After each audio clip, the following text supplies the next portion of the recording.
We often picture cults in dusty communes far from the modern world, but today, the most insidious groups don't need a compound, they just need a Wi-Fi connection. Online cults are high-control groups that operate primarily through the internet. They use social media, video platforms, and private messaging apps to create immersive, all-encompassing worlds for their followers. These digital spaces are designed to feel like a special community, a place where you finally belong. The language used is often coded, full of inside jokes and special terms that make members feel like they are part of an exclusive club, privy to knowledge that outsiders just don't understand. This sense of belonging is a powerful hook. The leaders of these groups are masters of digital charisma. They don't wear robes or preach from a pulpit. Instead, they are YouTubers, TikTok creators, or self-proclaimed gurus who have perfected the art of the parasocial relationship. They speak directly to their audience, looking into the camera as if they are talking just to you. They share personal stories, vulnerabilities, and secret truths that make you feel a deep, personal connection. This isn't a one-way broadcast. It's a carefully constructed performance of intimacy. They build an identity that seems authentic and relatable, making it easy for viewers to trust them and see them as a friend or mentor, not a manipulator. What makes these groups so effective is their ability to target our deepest insecurities and desires. They promise simple answers to life's most complex questions. Are you feeling lonely, lost, or misunderstood? They offer a community that gets you. Are you worried about the state of the world? They have the secret knowledge that explains it all. These cults prey on common human vulnerabilities, packaging their ideology as a solution for everything from financial anxiety to spiritual emptiness. The internet allows them to cast an incredibly wide net, reaching millions of people and waiting for the ones who are in a susceptible state of mind to take the bait. The line between an enthusiastic online community and a high-control group can be blurry at first. Many start as something positive, like a wellness group, a self-help seminar, or a fan community. But the key difference lies in the control. A healthy community encourages diverse opinions and connections outside the group. An online cult does the opposite. It slowly demands more of your time, your money, and your identity. It creates an us versus them mentality, where the group has all the answers and the outside world is painted as dangerous, ignorant, or evil. This is the first step in building the digital walls that will eventually trap its members. The journey into an online cult often begins with a single video. It might be a compelling YouTube documentary, a short and snappy TikTok clip, or an inspiring Instagram reel. This content is carefully crafted to be engaging and shareable. It presents a hook, a conspiracy theory, a wellness hack, a political revelation that feels groundbreaking. The algorithm, designed to show you more of what you engage with, then takes over. It feeds you a steady stream of similar videos, creating an echo chamber that reinforces the group's message.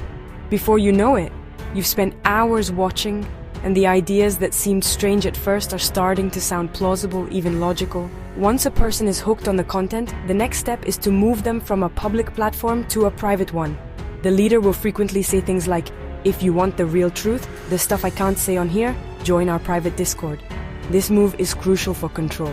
Platforms like Discord or Telegram allow for a much higher degree of monitoring and manipulation. Public comments on a YouTube video are one thing, but a private server is a controlled environment. It's framed as an exclusive invitation, a step into the inner circle where you can connect directly with the leader and other enlightened members. This creates a powerful sense of validation and importance. Inside the Discord server, the indoctrination intensifies. New members are love-bombed, showered with praise and attention to make them feel welcomed and valued. The community is active 24/7, creating a constant stream of interaction that can become addictive. There are channels for everything: general chat, deep discussions, and even voice chats, where the leader might pop in for an impromptu talk. This constant engagement is designed to consume your time and attention, making the group the central focus of your social life. The language becomes more specialized, solidifying the group's identity and making it harder for outsiders to understand what's happening. This curated community becomes a powerful tool for peer pressure. Members are encouraged to share personal details and vulnerabilities, which are later used to ensure compliance. If someone expresses doubt, they aren't just disagreeing with a leader. They are letting down the entire community that has been so welcoming to them. Other members will quickly jump in to correct their thinking, framing skepticism as a sign of weakness or betrayal. This social pressure is often more effective than direct orders from the leader. The desire to remain in good standing with the group pushes individuals to adopt its beliefs and behaviors without question. Once a member is embedded in the private community, the leader's control tightens. This is where the manipulation shifts from persuasion to direct influence over a person's life. The leader, who once seemed like a friendly guide, now acts as an all-knowing authority. They might offer life coaching, spiritual guidance, or financial advice that is presented as the only path to success or enlightenment. This advice often involves making significant life changes, such as quitting a job, dropping out of school, or adopting extreme lifestyle habits. The goal is to make the member more dependent on the group for their sense of purpose and stability. Financial exploitation is almost always the end game. It starts small. The leader might ask for donations to support their work, sell overpriced merchandise, or offer exclusive courses and one-on-one sessions for a hefty fee. They create a sense of urgency and obligation, suggesting that financial contribution is a measure of a member's loyalty and belief. Members are told that their money is going toward a greater cause, helping to spread the group's important message. In reality, it's often just funding the leader's lifestyle. The constant pressure within the group makes it difficult to say no, as refusing to pay can be seen as a sign of doubt or disloyalty. Isolation is the most powerful weapon in the online cult's arsenal. The leader and other members will begin to systematically poison the members' relationships with friends and family. They will frame loved ones as toxic, unawakened, or part of the system that is trying to hold the member back. Any concern expressed by a family member is twisted into proof that they are the enemy. The member is encouraged to spend less time with these people and more time online with the group, their true family. This creates a deep and painful divide, leaving the member with nowhere to turn for an outside perspective. The constant online presence required by the group functions as a form of digital surveillance. In these closed servers, every message can be monitored. Members are encouraged to report on each other, creating a culture of fear and paranoia. This constant scrutiny ensures that everyone stays in line. The member feels like they are always being watched, not by a distant leader, but by their peers. This makes it nearly impossible to express dissent or even question the group's teachings. The digital world that once felt like a liberating escape has now become a virtual prison, with the leader holding the only key. The damage caused by online cults extends far beyond financial loss. The most devastating impact is on relationships. Families are torn apart as members withdraw from their loved ones, viewing them with suspicion and hostility. A parent might watch their child transform from a happy, engaged person into a stranger who speaks in slogans and spends every waking moment online. Friends who try to intervene are pushed away, accused of being jealous or ignorant. These broken bonds are incredibly difficult to repair, as the cult member has been taught to see any form of love or concern from the outside as an attack on their newfound identity. For those who manage to leave, the process of recovery is long and arduous.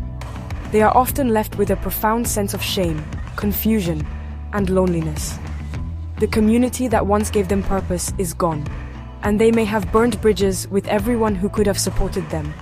They have to deprogram themselves from the group's ideology, unlearning the black and white thinking and paranoid worldview they adopted. This process can feel like waking up from a strange dream, and it is often accompanied by depression and anxiety as they grapple with the reality of the manipulation they endured. The world no longer seems simple, and trusting others becomes incredibly difficult. Recognizing the warning signs is the first line of defense. Be wary of any group or leader that claims to have all the answers. Healthy communities welcome questions and dissent. Cultish ones punish them. Watch out for language that creates a strong us versus them dynamic. If a group encourages you to isolate yourself from friends and family who express concern, that is a massive red flag. Another danger sign is pressure to make quick, life-altering decisions or to give money you can't afford. True communities support you. They don't seek to control and exploit you for their own gain. Ultimately, online cults are dangerous because they exploit our fundamental human need for connection and meaning in a digital age. They offer a shortcut to belonging, but the price is your autonomy, your relationships, and your sense of self. Understanding their tactics, the charismatic leader, the algorithmic rabbit hole, the move to private servers, and the slow erosion of outside ties is crucial. By fostering critical thinking and encouraging open dialogue with our loved ones, we can help protect ourselves and others from falling into these digital traps. The cure for the isolation they prey on isn't a secret online group. It's genuine, real-world connection and support.